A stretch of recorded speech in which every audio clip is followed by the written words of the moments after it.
Welcome to Brand Breakthroughs, where we decode the biggest shift in strategy and creativity and industry evolution through the lens of those that are shaping the future. I'm Lubna Farooqi, Senior Creative Strategist at Skyne, and today I'm joined by someone who isn't just part of the transformation, but she's helping lead it almost. We have Barbara Koenen-Geerdink here, who's an author, speaker, and professional services marketing powerhouse who has reshaped how legal firms think about visibility and think about value. Your first collaboration with Skyne, which was a phenomenal collaboration we did a few years back. I think I met Dennis at the Dutch Business Council, one of the events that they were hosting in Dubai, and I think we stayed in touch ever since, and I became familiar with the work that they were doing, and Dennis obviously speaks very passionately about his work, and he is very involved, and he loves to explain about what he does, and I think that really struck me as someone who is a true business partner, right? He doesn't just only think about your brand, but he thinks about the broader picture and the impacts that it can have on the company or the firm. In my case, we were like right in the middle of everything, so it was quite easy for me being close to Dennis to liaise with him and his team, and because the project, as you can imagine, is quite evolving, and we also had to do it under quite a bit of pressure with regards to the timelines.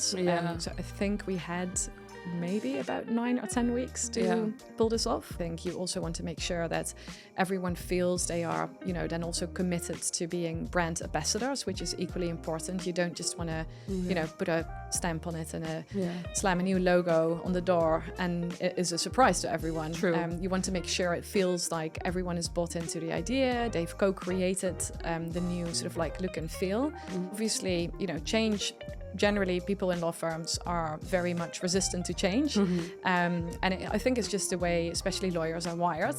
So it doesn't surprise me. It's quite normal. And, I've spent quite a lot of time in this industry. So I've managed my way around it. But when you introduce something like this, which is an enormous project with a really big rollout, it's just important that you also understand the local nuances. And a brand for a lot of people, especially lawyers, I suppose, means, oh, we've got a new logo on the wall, but obviously it's not just that, it's so much more than that, and I think that piece we worked really closely with Dennis on delivering that presentation as to, it was literally, I think the presentation was called "It's Not Just a Logo on the Wall." That was the title of the presentation as we did the rollout globally, just to make sure people understood, like, we're not just replacing logos in your business cards, right? We are changing the way we want to operate in this firm to be seen externally, but also internally is equally important. Then I think after that project, we moved on to something that almost no one expected, which was Web3 and NFTs in law firms.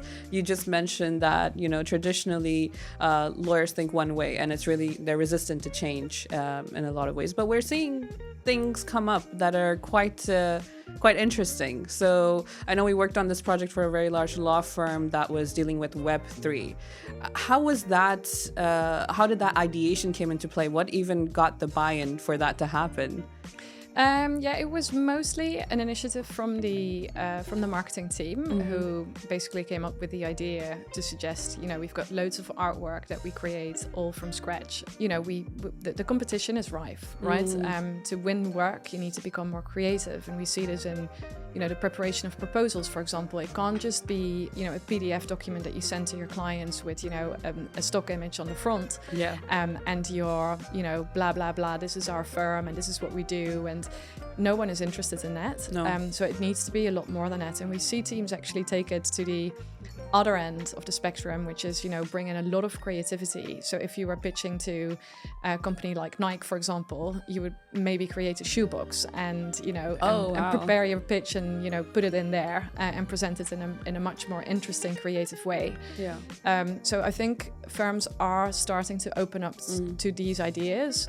And if I remember correctly, it's more of a sort of like a one-on-one coming together because of the constant contact I've had with Skyne. They're very good at, building relationships and keeping relationships, and then they become more of a business partner to you. So they'll point out, when there is new ideas or things that are happening in the markets, or where they feel like, oh, this could be a really interesting area for development. Why don't you look at that? Why don't you consider something like that? And definitely not in a salesy way, but really to think along, okay, let's be a bit creative here.